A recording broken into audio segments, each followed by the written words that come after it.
All right, ladies and gentlemen, I wanted to do a little bit of a deep dive into NATO because there's a big misconception out there on how NATO works and all the squawking about so and so not paying their fair share, and Trump lately going out and speaking to his Uncle Vladdy saying, "Hey, any of these NATO people that aren't paying enough, go bomb the hell out of them. Do what you will."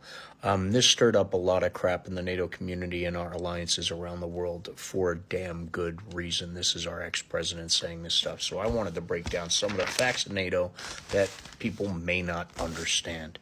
In 2006, the NATO Defense Ministry agreed to commit every member of NATO 2% of their GDP. So the bigger countries that make more money put more money in. That's just the way it goes, and that's fair. 2% of their GDP. Most countries did that regularly.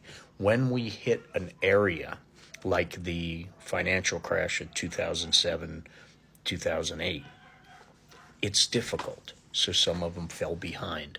Not all of them are paying 2% at the moment. But NATO in general, as a community, as an alliance, is there to protect the world. It's there to keep the world power balance. It's there to protect the freedoms of the countries around the world.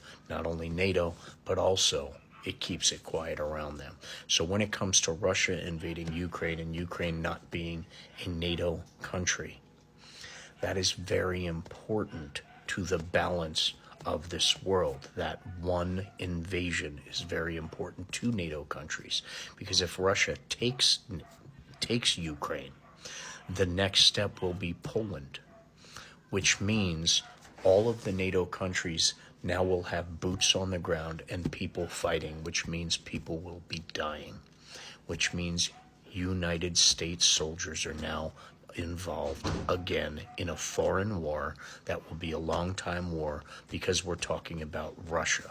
When we're talking about Ukraine and the battles in Ukraine and them needing money and them needing military aid like equipment, we are not sending them our brand new top of the line stuff. We're sending them stuff we don't use much anymore because we advance so quickly, because we have the money to do it. So when NATO funding becomes an issue and becomes a political football, you need to understand where it comes from. Russia's wanted NATO either to be part of NATO or destroy NATO because it keeps him at bay. It also keeps China at bay. It keeps everyone else at bay. It keeps them in their lane.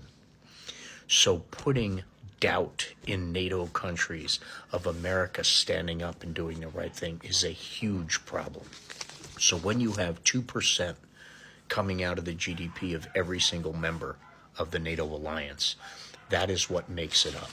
And at one point, we've had the main people that put in the most money. We're talking about France, we're talking about Germany, we're talking about England, we're talking about the United States. They pay approximately 50% of the NATO costs because their GDPs are that high. That's 50%. The countries that fell below 2% in their contributions in the past because of problems financially in their countries or whatever, in the meeting that they had in 2023, which is a yearly meeting that they go over all of the rules, they go over all the variables that have popped up in NATO, all the concerns, the billing and everything else, contribution percentages and direct funding and all the different tweaks that need to happen to get to the next year and to approve the NATO alliance. Also, who to let in, who not to let in, all of that happens in meetings that go on every year.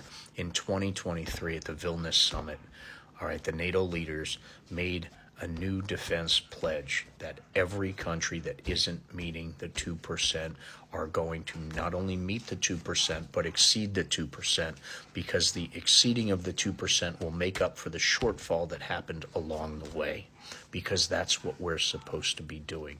The NATO in general is the rising tide that not only lifts all the boats but protects all the boats. It's very important to find out and to figure out how to keep that balance. Well, this is what NATO put in place. And after 23. 18 of the NATO allies are above 2%. Every single one of the rest of them have pledged to go to 2% or higher before the next meeting. That was the new rules. So as we are right now, to give you an example, the United States is 16.19% of NATO budget. Germany is also 16% of the NATO budget.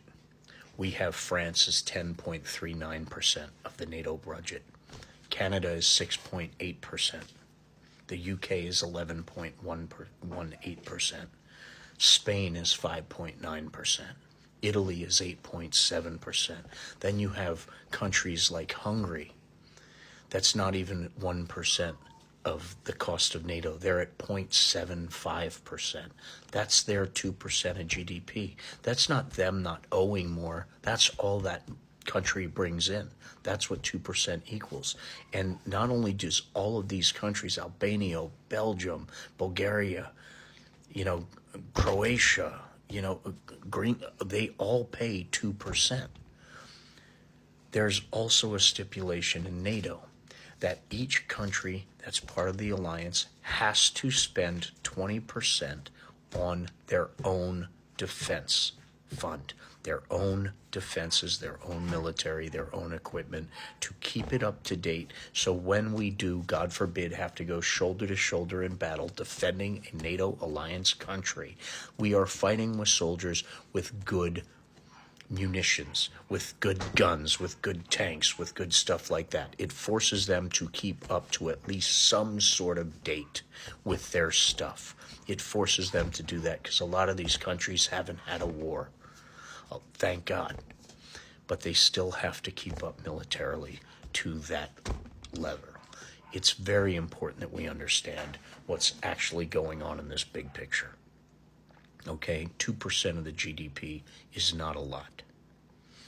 Helping Ukraine right now, even though they're not part of the NATO alliance, they want to be, and I believe they should be, but even though they're not part of the NATO alliance, helping them fend off an invasion by Russia has more of a priority than continuing to help Israel, that has more money than most countries do at this point. They don't really need the help, and they're attacking people they shouldn't be attacking. Okay, they got attacked once. 1,200 people were killed. They have been attacking for 2 months now. Hundreds of thousands have been killed, 27,000 children and women. It's disgusting. And the Republicans are stopping funding going to the Ukrainian battles, to defending Ukraine from being taken over by Russia. That's cash going to Ukraine. That's old military equipment that we don't use anymore going to Ukraine. When the Republicans denied the funding for Ukraine, they also denied funding to help protect Taiwan, who is a new target, not a new target of China, but a new active target of China. China is sitting there watching the U.S. dysfunction in the House build to where they're getting bolder and bolder, and they want to attack Taiwan. Well, that Ukrainian funding was attached to Taiwan defense funding as well. It had nothing to do with NATO. But NATO countries are stepping up, and other countries are stepping up to help those countries. But we are the ones everyone looks for damn good reason, because we're the best at it. And we have the most to do it.